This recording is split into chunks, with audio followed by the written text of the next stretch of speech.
Wow. I used to get so depressed about birthdays. It was like, oh no, I'm a year older. I can't deal with it. Oh my God, life is going by. Now, I swear to you, I live in a world of gratitude.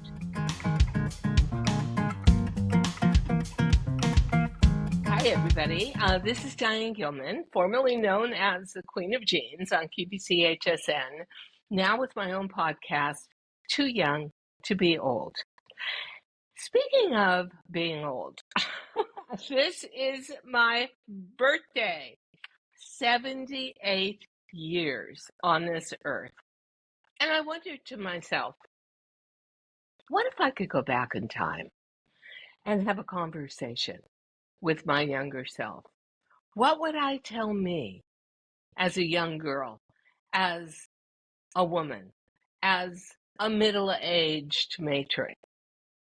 Well, why don't you follow me and we'll find out, and maybe you'll want to have that conversation with you too. So, being 78 years old gives you this amazing perspective. For me, it's almost like looking down into this beautiful, glowing, lighted tunnel, and probably the decades just mark by. And every year, I choose the song of the year for me. So to mark my 78th birthday, I'm going to go to Frank Sinatra, and I think Elvis too. I did it my way. I did it my way because there was no other way to do it. There were no road markers. There were no signs. There were no speed limits. There was just a jungle to sort of hack my way through. And again, coming back to the song, I have virtually no regrets. I'm not somebody that spends time regretting. I may want to learn from the past, but that is the point of the song. I did it my way. So that is going to be my theme for my whole 78th year. And what a strange week my birthday week has been.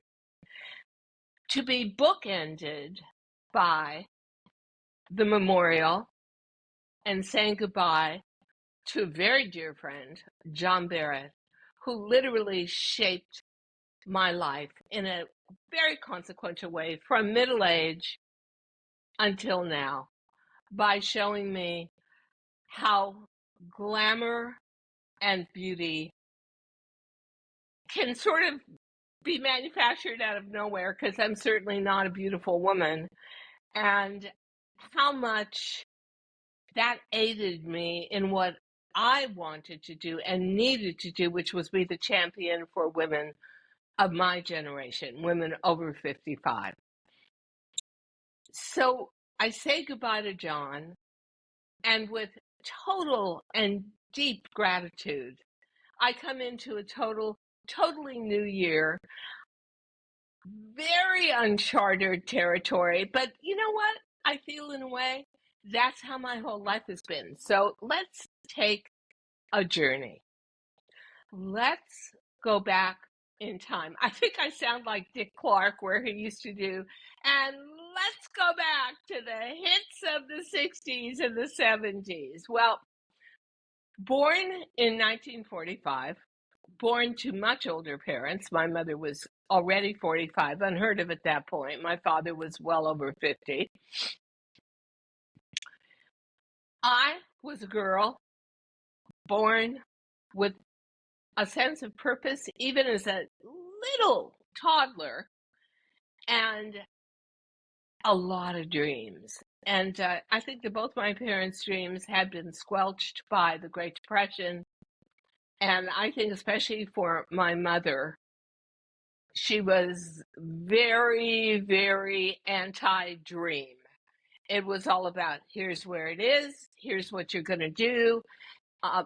So several themes ran through my childhood, and I'm going back now to me as a 3-year-old, a 4-year-old, a 5-year-old, and I already wanted to be a fashion designer. Now, we didn't even have those terms back then, and I don't know exactly how to frame it, but even as a baby, I wanted to put my outfits together. I had this sense that that's what I wanted to grow and do with my entire life. And my mother and father had a totally different point of view, which was girls only get educated to meet a man at a school, and that's your life. You get married, you have children, you grow old.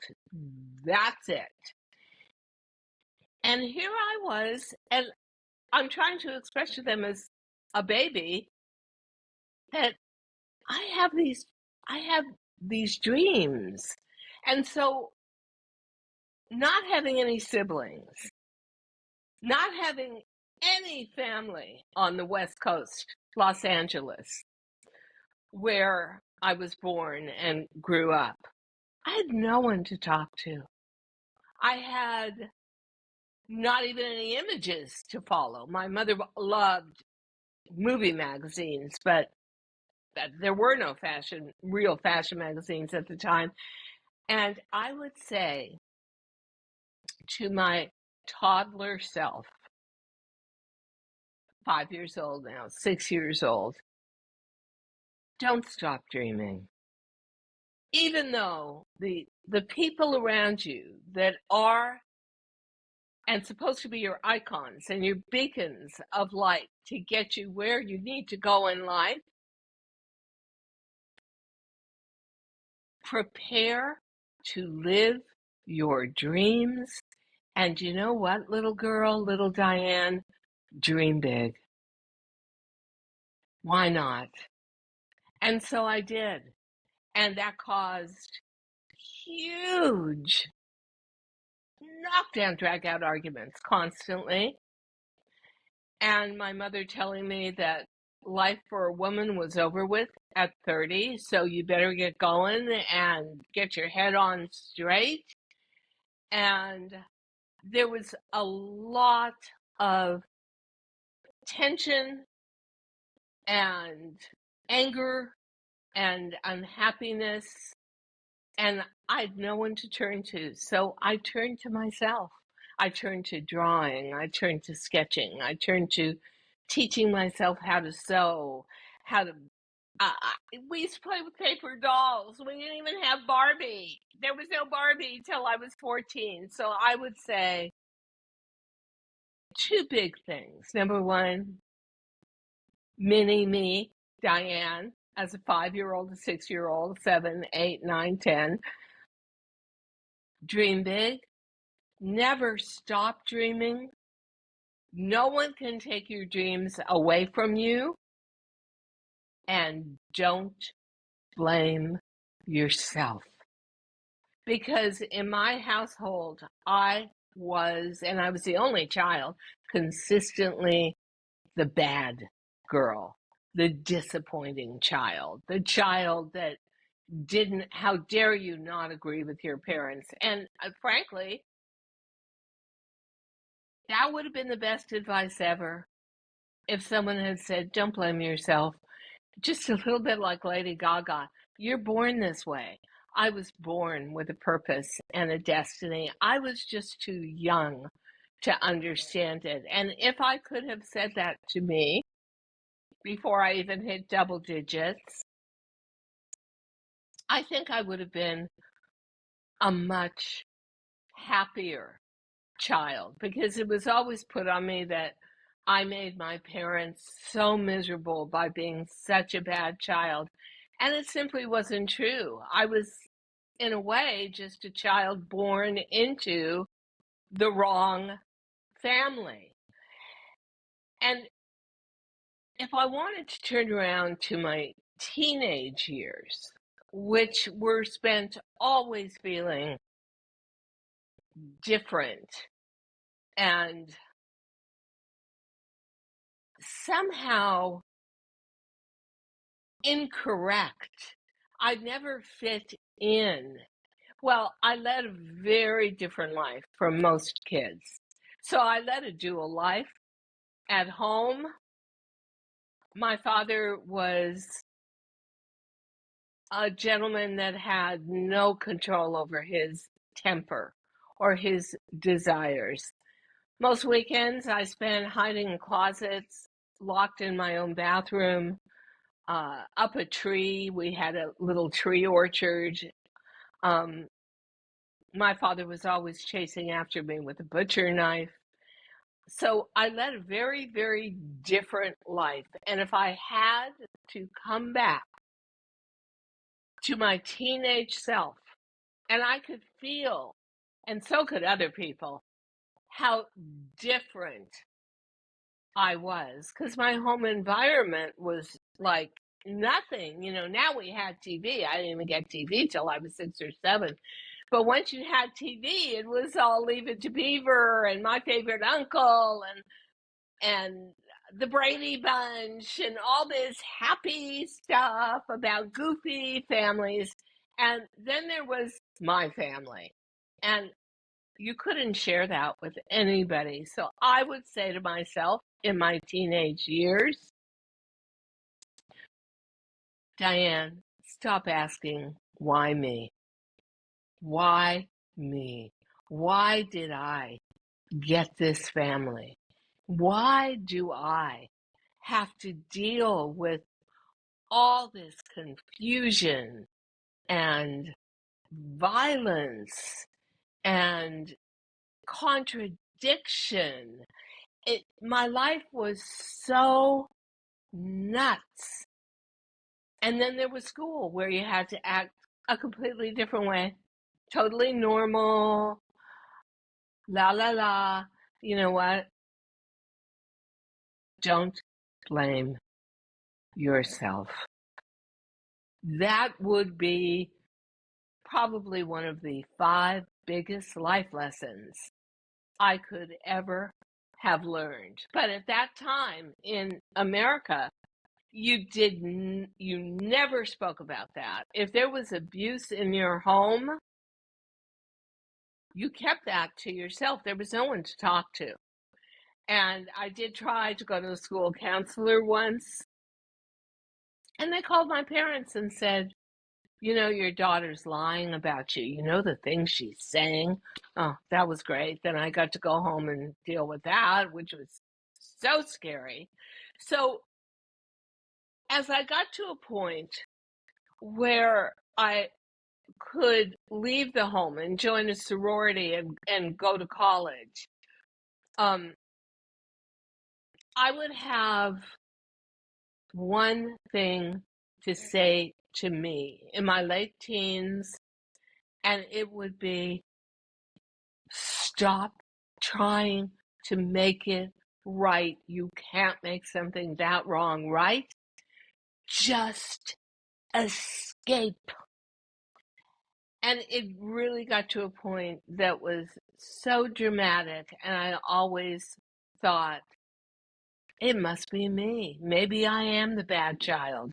Maybe I am the reason why my mother is so unhappy all the time and my father is so angry all the time. But that wasn't so. We were just within the confines of karma. We were the wrong people coming together. I can see that now from a great distance, from that tunnel of decades that you can look through as you come towards, for me, coming towards almost my 80th birthday, and so proud of it.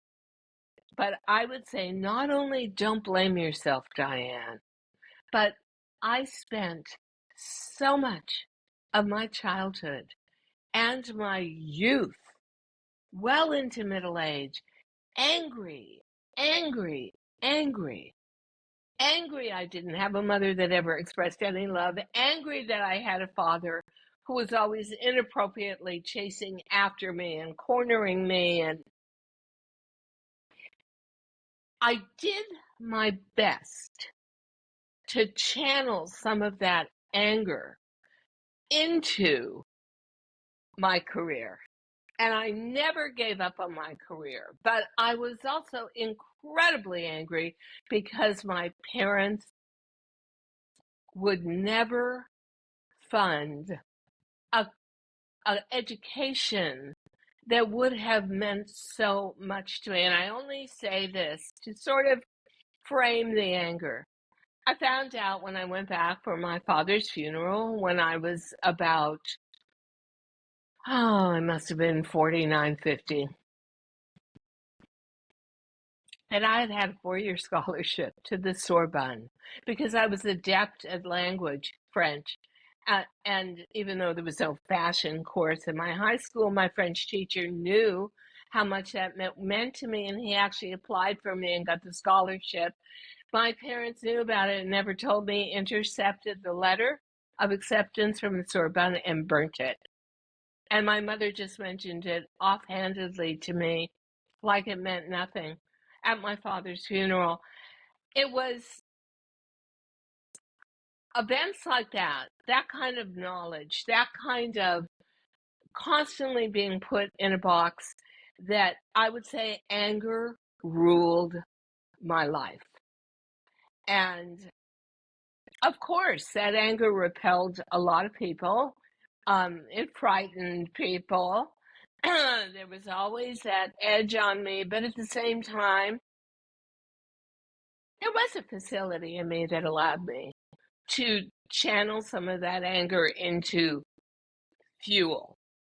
And when I said to myself, my younger self, just escape, I really had to make very profound choices. Was I going to pursue my dreams, or was I going to collapse into what my family wanted, my mother and my father, and lead probably a really inappropriate and miserable life? And I made that decision, almost like turning off life support on your family, and I followed my dreams. It took me a good 60 years to give up asking myself why and what if. What if I'd had a supportive family? What if I'd had a normal family? What if I'd had a joyous childhood? What if I'd had the kind of support an artistic little child like me needed? What if I'd had my talent be nurtured? What if, what if, what if? Why me? Why me? Why me? Useless. I would tell my younger self, stop asking. It's just holding you up. It's just taking up your time. Devote your energy to what you love the most, which is being an artist, a designer, immersed in the fashion world. And I would also tell myself, as I started to enter middle age, I'm going to call middle age 35, and say, I saw so many of my contemporaries get that brass ring, become famous. Where was I? I would tell myself, be patient. You are not in charge of the universe. There's time for everything. You may not like the timing, but you've put in so much to pursue your dreams. The time will come. That was very hard for me to believe. But if I could go back to that 35-year-old woman,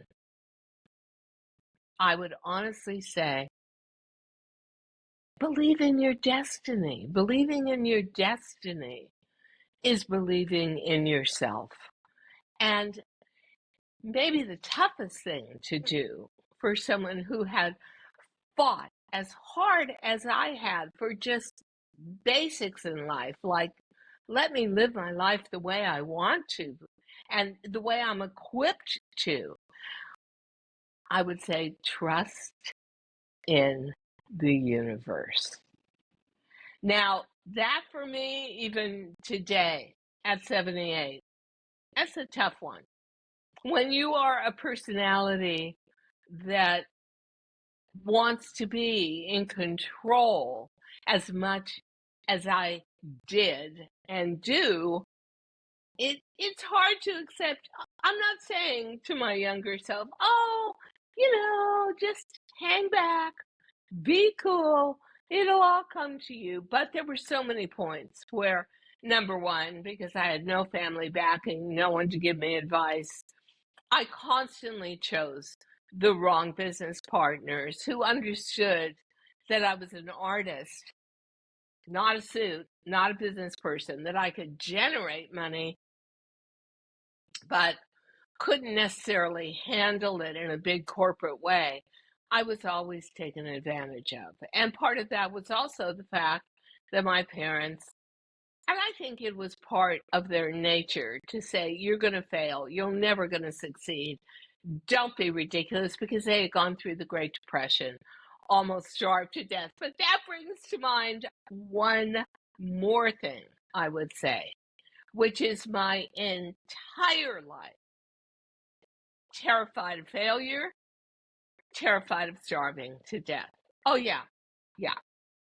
With a closet full of Gucci loafers and Hermes Birkin bags, I am still terrified of starving to death and will always say to myself, oh, you better not buy that, or you better not eat that. That's too expensive. You're going to wind up sitting on a street corner begging for $20 bills and just put it in my Birkin bag. That has been a recurrent theme my whole life. And I would say that to myself as a child, as a youth, a youthful adult, as a middle-aged woman. I'm looking, I sort of did a bio, a graphic of my whole life. So if I had to say one of the seminal things, now going back to me as a middle-aged woman, about half my age today, which is 78, so you're at 36, 37, 38, 39, I would say pretty obvious from your childhood and the really stressful events that you went through with your father and always feeling you had to defend yourself against his presence, the chances are, Diane, you are not going to have that little white picket fence, the house with the rose garden, and the perfect husband. I never saw a happy household. I never saw what a real family unit could be, or the rewards from it. And my friend was just saying to me the other day, I asked her what her pivotal moment in life was, and she's not even 40 yet. And she said her pivotal moment was when she realized she could be happy and fulfilled whether she had a man in her life or a marriage or not. And I thought, wow, that rang so true to me. In middle age, after a series of boyfriends, and I would always tragically and drastically choose any man who was as far away from my father as I could get, including, I would date a Hell's Angel. I realized that men were maybe not the big plus and going to be the advantage in my life that most women saw as a man in their life. And because I don't think that the marriage in my family unit was particularly joyful it didn't look that like, oh, I've got to do that. But I had to tell myself, you don't have to do that. You can be you, and maybe middle-aged Diane, you could even be a better you. Stand on your own 2 feet. I always gave every man in my life credit for whatever I had achieved. Until one day, a male friend of mine said, "You are so wrong. It's you.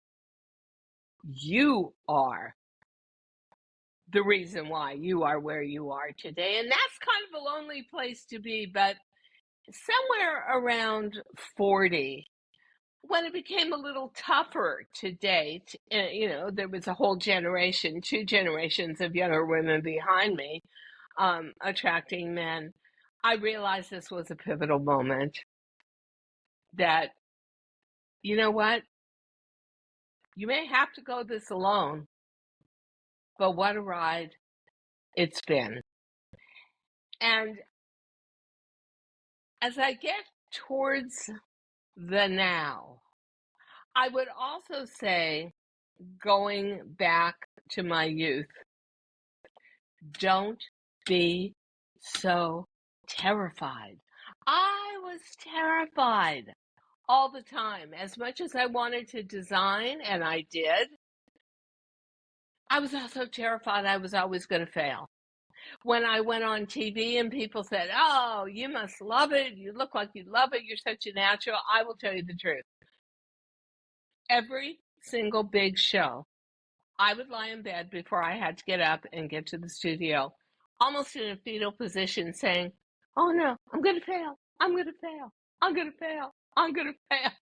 If I had to go back and tell myself something as an overall point of view in life, it would be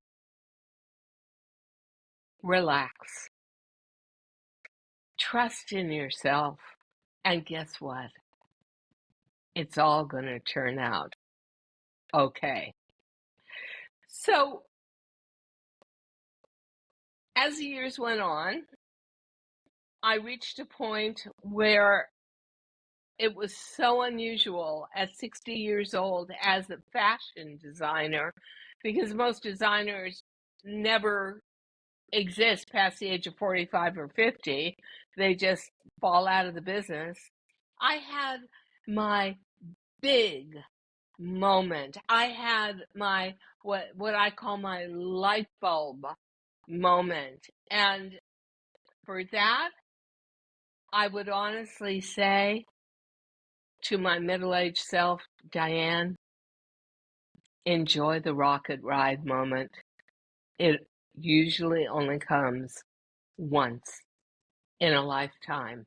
I was so nervous, and I was going to make it bigger and better and broader and taller, and oh my God, and no, I had to outshine everybody and outperform everybody.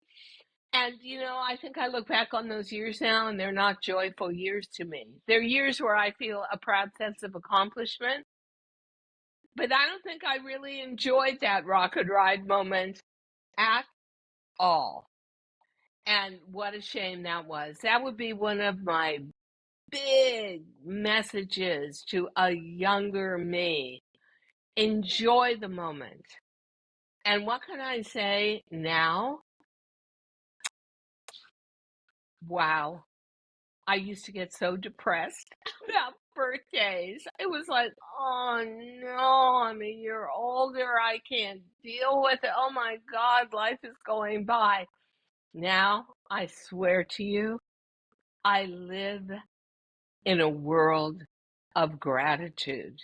When I look back from the perspective of almost 80 years, and I think of everything I went through to get where I am today, when I think of everything I went through and the people that were by my side and fell away from my side, and I mean, it's a miracle that I'm still standing.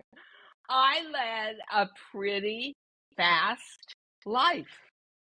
And I came to the edge of quite a few precipices and almost fell over or dived over or jumped over into a pool of oblivion, but I didn't.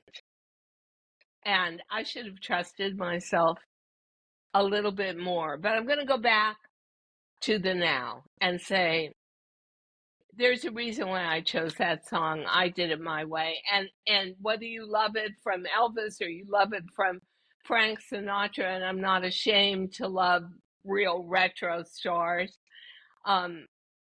you'll see the words that I had a few regrets, but nothing to speak of. I had a lot of triumphs. I'm really proud of myself for not only accomplishing what I have, but having a legacy and also taking something that could have been so negative like breast cancer and deliberately and in a way magnificently turning it into a triumph. I have no bad memories of breast cancer, only great moments when they told me I was cancer free and treatment was finished. And, you know, I will tell you what, if I had to give myself now advice as a much older woman, and once again, I'm in a period of my life where who knows? Nobody wants to deal with old age. Nobody wants to map it out for us. So I'm here to do it. That's one of my big purposes, and I hope a very successful legacy that I leave. Oh, pardon me for my mouth sneeze. I'm going to say, live in that umbrella and that universe of gratitude. That light will always put out a glow around you that will attract the right energy to you. Walk away from any toxic situation.